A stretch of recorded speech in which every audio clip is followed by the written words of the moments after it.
बिस्मिल्लाहिर्रहमानिर्रहीम।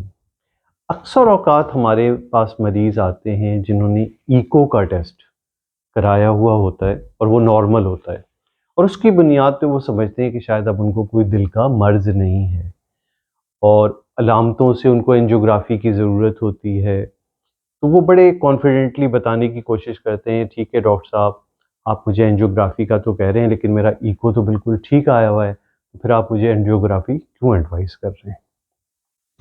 इस बात को लेते हुए आपको दो चीज़ें समझा दूं कि ईको, ये एकोकार्डियोग्राफी यानी दिल का वो टेस्ट है जो ये बताता है कि दिल का काम कैसा है, यानी दिल का स्ट्रक्चर, कि दिल नॉर्मल काम कर रहा है, उसके अंदर जो वैल्व हैं वो सही से खुल और बंद रहे हैं, फ्लो दिल में प्रॉपर दिल के अंदर ठीक चल रहा है। लेकिन ये टेस्ट दिल की नालियों के मुतालिक कुछ नहीं बताता। इसलिए बहुत अहम होता है ये समझना कि ईको नॉर्मल आने का ये हरगिज़ मतलब नहीं कि आपको दिल का मसला नहीं। आपकी अलामतों से अगर ये शुबा है कि आपकी नालियों में तंगियां हो सकती हैं, तो ऐसी सूरत में आपको एंजियोग्राफी यानी वो टेस्ट जो दिल की नालियों के मुतालिक बताएगा। और फिर एंजियोग्राफी भी, अगर आपकी अलामतें बिल्कुल वाज़ेह हैं और लग रहा है कि आपको शदीद नौइयत की तंगियां मौजूद हैं, तो डायरेक्ट एंजियोग्राफी होगी। अगर ये शुबा है कि तंगियां कम ज़्यादा या शायद हैं या नहीं हैं, तो इनडायरेक्ट टेस्टिंग जिसमें CT angiography, calcium scoring, stress test, thallium, ETT, इस नौइयत के टेस्ट होते हैं।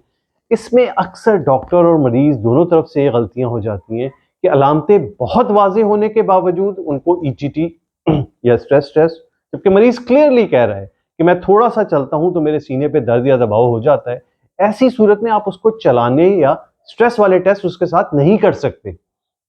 ऐसी सूरत में डायरेक्ट एंजियोग्राफी करनी होगी। तो ये ज़रा थोड़ा सा दिल के टेस्टों को समझना मरीज़ की अलामतों के लिहाज से कि कौन सा टेस्ट किस मरीज़ के लिए कितना मुनासिब है, और फिर टेस्ट की रिजल्ट की बुनियाद पे ये फैसला करना कि ये टेस्ट किस चीज़ को ज़ाहिर कर रहा है।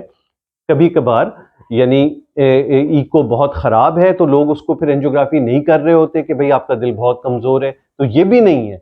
ये तमाम चीज़ें एक दूसरे से बहुत ही सोफिस्टिकेटेडली असेस करने के बाद फैसले किए जाते हैं कि किस मरीज़ में अलामत की बुनियाद पे और टेस्टों के रिजल्ट की बुनियाद पे क्या करना ज़रूरी है। शुक्रिया बहुत बहुत सुनने का।